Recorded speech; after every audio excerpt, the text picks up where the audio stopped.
Nah, teman-teman yang dirahmati Allah SWT, kalau kita ngomongin tentang hijrah yang memang bertepatan dengan apa yang sedang kita alami sekarang, sebagian besar dari kita ini mungkin baru berhijrah. Ada yang hijrah status. Hijrah status itu dari pacaran jadi nggak pacaran. Ada yang hijrah pekerjaan, dari yang riba meninggalkan riba. Ada yang hijrah penampilan, dari yang gak berhijab sekarang sudah berhijab, Masya Allah. Ada yang hijrah perilaku, dari yang tadinya marah-marah, emosi, sekarang lebih kalem. Ada yang hijrah dari dosa, yang tadinya punya banyak dosa, maksiat, sekarang mulai beribadah, mulai belajar taat kepada Allah. Dan banyak lagi varian-varian dari hijrah kita yang intinya dari yang buruk kepada yang baik. Nah, dalam proses hijrah ini, apapun varian dan bentuk hijrah kita, maka ada satu sunnatullah yang berlaku kepada semua orang yang berhijrah. Mau itu nabi, para sahabat, orang-orang solih sebelum kita, semua mereka akan menjalani sebuah proses dari sunnatullah dalam berhijrah. Mau dia hijrah dari pekerjaan riba, mau dia hijrah dari ninggalin pacaran, mau dia hijrah dari membuka aurat jadi pakai hijab, apapun bentuk hijrahnya, semuanya akan mengalami sebuah fase, mengalami sebuah proses yang sudah Allah jadikan sebagai sunnatullah dalam berhijrah. Tinggal nanti kita memperhatikan bentuk dari sunnatullah itu dalam proses hijrah kita apa. Semuanya ngalamin. Para ulama mengatakan dalam hijrah itu ada dua fase yang akan dialami oleh semua orang yang melakukan proses hijrah. Ada dua fase yang ada di dalam sunnatullah yang saya sebutkan tadi. Jadi semua orang yang berhijrah pasti akan mengalami dua fase, dua tahapan, dua adegan besar dalam proses hijrahnya. Fase yang pertama kata ulama adalah fase ibtila. Fase ibtila. Dan fase yang kedua adalah fase tamkin.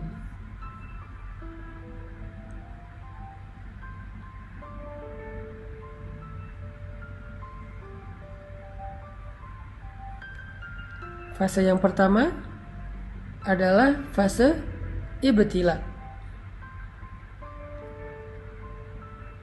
Sedangkan fase yang kedua adalah fase tamkin. Apa itu fase ibtila? Ibtila itu dari kata bala, yang kemudian menjadi bahasa Indonesia bala, artinya ujian. Jadi semua orang yang melakukan hijrah, baik dia hijrah dari yang buruk kepada yang baik, maupun bahkan hijrah dari non-muslim menjadi muslim, converting to Islam. Semua yang menjalankan proses pergantian ini, shifting ini, converting ini kepada yang lebih baik, berhijrah di jalan Allah, maka dia akan mengalami fase yang pertama semuanya, yaitu fase ibtila, fase ujian. Semuanya. Maka nanti teman-teman bisa ngecek di dalam Al-Quran, yaitu surat Al-Ankabut ayat pertama, kedua, dan ketiga. Surat Al-Ankabut, coba kita buka Al-Quran. Surat Al-Ankabut. Surat Al-Ankabut itu surat 29, ayat pertama, kedua, dan ketiga.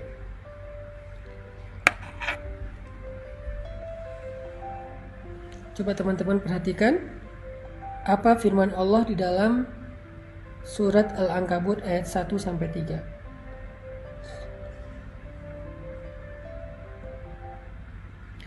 A'udzu billahi minasy syaithanir rajim.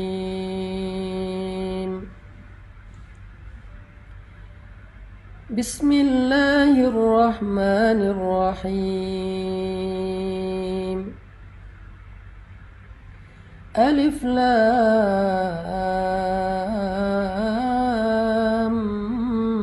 Mim.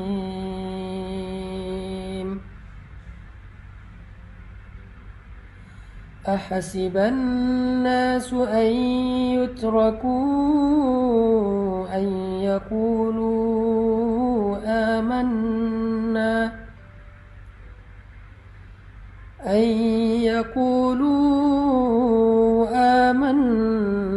wa hum la yuftanun.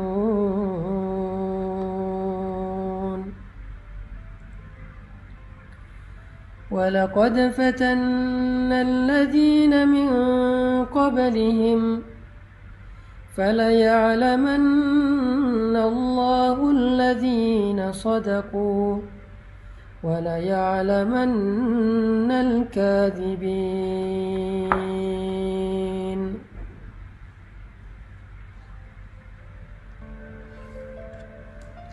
Alif Lam Mim.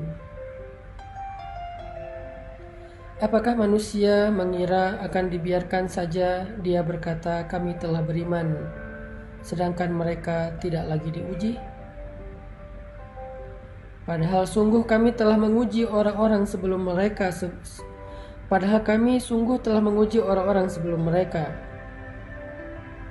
Maka Allah akan tahu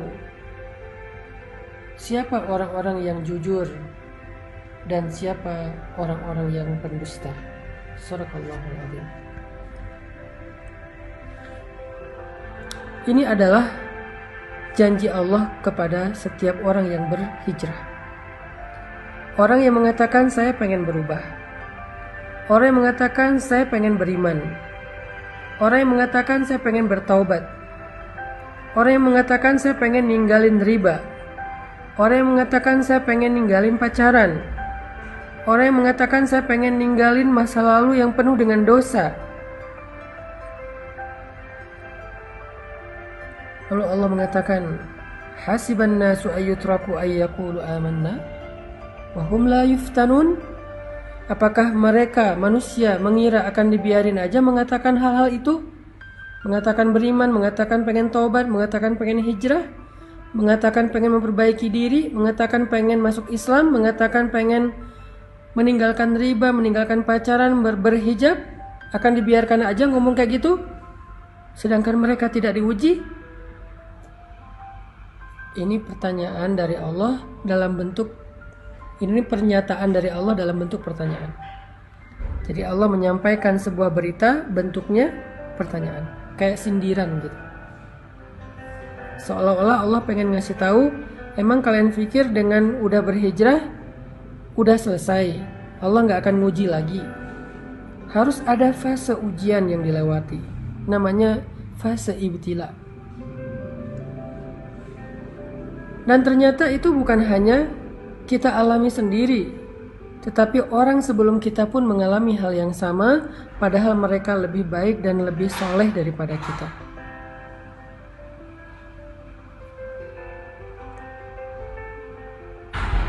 Walaqad fatanna alladhina min qablihim falaya'lamanna Allahu alladhina sadaqu walaya'lamanna al-kadhibin.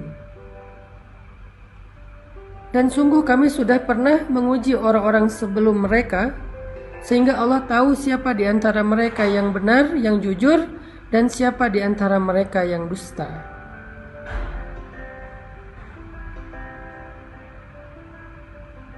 Bilal bin Rabah, ketika beliau masuk Islam, Allah mengujinya, ketahuan lagi sholat oleh tuannya, sehingga akhirnya beliau disiksa oleh Umayyah bin Khalaf dengan penyiksaan yang luar biasa.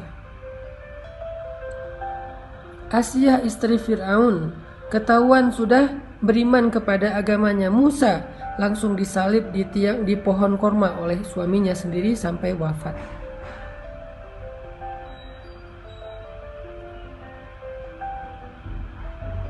Begitu juga dengan sahabat-sahabat yang lain, orang-orang soleh yang lain, para anbiya. Ketika mereka berjalan di jalan Allah, apakah itu dakwah, apakah itu masuk Islam, apakah itu berhijrah, ketika mereka melangkah di jalan Allah, maka fase pertama yang akan mereka lalui adalah fase ibtila. Semuanya sama. Semuanya mengalami fase itu, fase ibtila.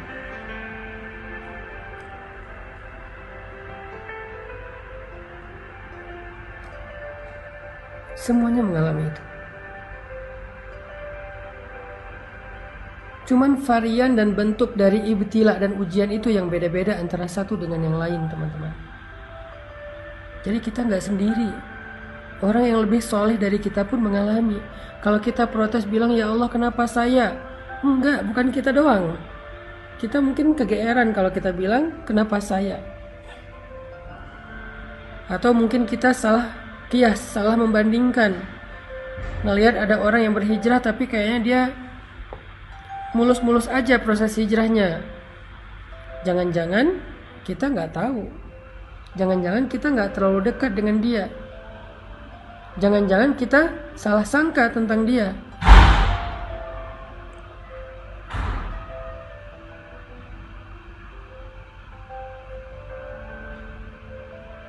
Semua, kata Allah, semua orang yang berhijrah, semua orang yang melangkah di jalan Allah pasti akan diuji dengan ujian-ujian, ibtila. Lalu Allah menggambarkan 3 jenis ujian di dalam Al-Quran surat Al-Baqarah, supaya kita bisa merenungkan mana dari 3 jenis ujian ini yang kita alami. Allah mengatakan di dalam surat Al-Baqarah, Am hasibtum an tadkhulul jannah walamma ya'tikum mathalul ladzina khalau min qablikum. Apakah kalian mengira, sama dengan surat Al-Ankabut, apakah manusia mengira? Kalau sekarang apakah kalian mengira? Apakah kalian mengira bahwa kalian akan begitu saja masuk ke dalam surga, sedangkan belum datang kepada kalian ujian-ujian yang pernah dialami oleh orang sebelum kalian? Jadi kalau tadi, apakah manusia mengira akan dibiarkan saja mengatakan beriman padahal belum diuji? Kalau sekarang, apakah kalian mengira akan masuk surga begitu aja padahal kalian belum diuji? Walamma ya'tikum mathalul ladzina khalau min qablikum. Padahal belum datang kepada kalian ujian-ujian yang pernah datang kepada orang sebelum kalian. Sama maksud dari ayatnya.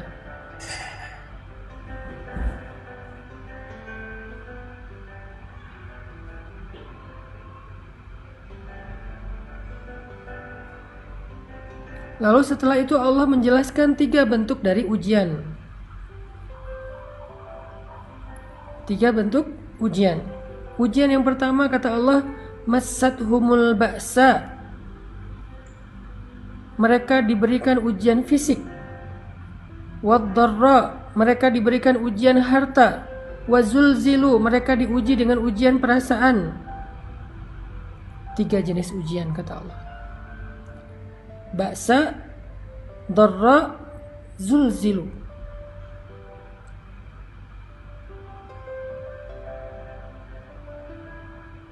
Ada ujian fisik, ada ujian harta, ada ujian perasaan. Tergantung dengan orangnya, kondisinya, bentuk hijrahnya. Kalau tadi kita membaca mbaknya sedang diuji dengan ujian harta, yang ketika dia meninggalkan pekerjaan yang ada ribanya, maka kemudian dia tidak mendapatkan pekerjaan lain sehingga dia sekarang mengalami kesulitan secara finansial. Ini ujian dharra, ujian harta. Massathumul ba'sa wad-dharra wazulzilu. Mereka ditimpa dengan ujian fisik, ujian harta, dan ujian perasaan. Dan Allah menggambarkan istilah ujian perasaan itu dengan kata-kata zulzilu, diguncang. Rasanya itu kayak tergoncang. Ini adalah fase yang Allah janjikan kepada semua orang yang berhijrah. Gak ada yang enggak. Semua ngalami. Ada yang mengalaminya ujian fisik, lelah, sakit. Kalau sahabat dulu disiksa. Ada yang mengalami ujian harta, ditipu orang, kelaparan, bangkrut, gak punya kerjaan, gak punya penghasilan, habis hartanya. Ada yang diuji dengan ujian perasaan, disakiti, ditinggalkan, dikhianati, dihina, dicela, dicemooh, digibahin, difitnah, dan seterusnya. Semuanya mengalami salah satu dari 3 ujian ini atau ketiga-tiganya.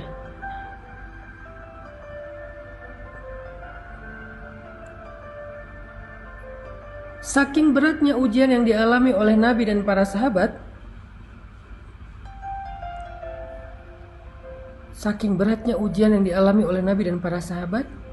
sampai mereka mengatakan, mata nasrullah, hatta yaqula ar-rasul walladzina amanu ma'ahu mata nasrullah. Kapan datangnya pertolongan Allah? Saking beratnya ujian mereka. Kapan datangnya pertolongan Allah? Kapan kita keluar dari ujian ini? Kapan semua ini selesai? Kapan semua ini berakhir? Mata nasrullah. Nabi loh yang nanya, sahabat yang nanya, saking beratnya ujian mereka. Allah menjawab, ala inna nasrullahi qarib. Bukankah pertolongan Allah sudah dekat? Bukankah pertolongan Allah sudah dekat? Apa maksud Allah di dalam ayat ini? Maksudnya semakin berat ujian yang kita alamin, maka semakin dekat kita kepada pertolongan Allah, yaitu fase kedua dalam hijrah. Fase kedua dalam hijrah, yaitu fase tamkin namanya. Kalau fase pertama, fase ibtila. Fase kedua, fase tamkin. Fase ditolong oleh Allah SWT. Fase ketika Allah membukakan jalan keluar. Wa may yattaqillaha yaj'al lahu makhraja. Siapa yang sabar, yang taat, yang istiqomah, bertakwa kepada Allah, Allah kasih jalan keluar. Tapi sebelum Allah kasih jalan keluar, ada fase yang harus dia lalui, yaitu fase sabar, fase ujian. Itulah takwa. Karena takwa bukan sekedar ibadah, tetapi kesabaran dalam menghadapi ujian. Itulah fase yang akan kita lalui, atau yang sedang kita lalui buat sebagian yang baru berhijrah. Itu semuanya ngalamin. Jadi ketika kita mengalami fase ibtila, fase ujian kayak gini, la tahzan, jangan berkecil hati. La tayas, jangan putus asa. La taklak, jangan ragu kepada pertolongan Allah. Kenapa? Itu bukan tanda-tanda bahwa kita salah memilih jalan. Karena jalan yang kita pilih dulu, yang kita lalui dulu itu adalah jalan yang salah. Jadi ketika kita meninggalkan jalan yang salah itu, walaupun kita belum menemukan jalan yang lebih baik, maka setidaknya kita sudah meninggalkan jalan yang salah, yang buruk, yang merugikan kita. Dan itu sebuah kemajuan, itu sebuah kebaikan. Jangan sampai kita menyesal meninggalkan pekerjaan yang ada ribanya dengan mengatakan, duh, sekarang saya nggak punya penghasilan, saya nggak punya pemasukan, saya nggak punya pekerjaan. Sedih juga sih udah ninggalin kerjaan yang dulu. Kalau dulu masih ada penghasilan, walaupun haram. Enggak. Keadaan kita sekarang tanpa penghasilan itu lebih baik daripada dulu ketika kita mendapatkan harta-harta yang haram. Sekarang tuh lebih baik. Walaupun mungkin sedikit merepotkan keluarga, ada ujian tadi, dihina orang, diomongin orang,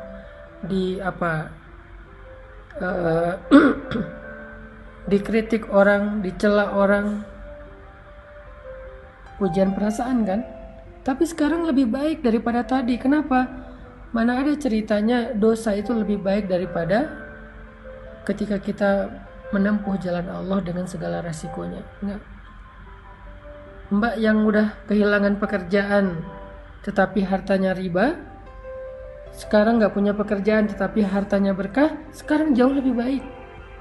Hanya mungkin sekarang sedang mengalami fase ibtila, fase diuji. Dan fase ujian itu akan naik terus tingkatannya, akan naik terus